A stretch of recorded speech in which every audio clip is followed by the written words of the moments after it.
magreklamo ang inyong misis, huwag kayong magtaka. Napapagod na yan ang mga misis ninyo. Kasi sa bahay, maraming trabaho.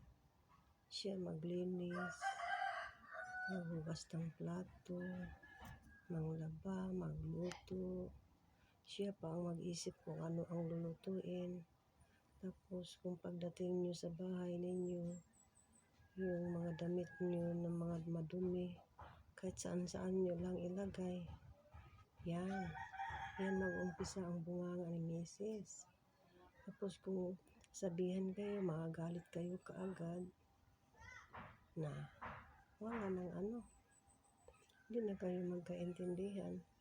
Dapat disiplinahan nyo din ang inyong sarili. Huwag kayong magkalat-kalat kasi hindi basta-basta maglinis ng bahay. Sobrang pagod. Hindi nyo alam, sobrang pagod sa bahay maglinis.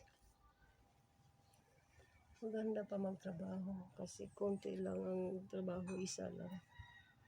Sa bahay, lahat sa iyo. Wala kang pahinga talaga.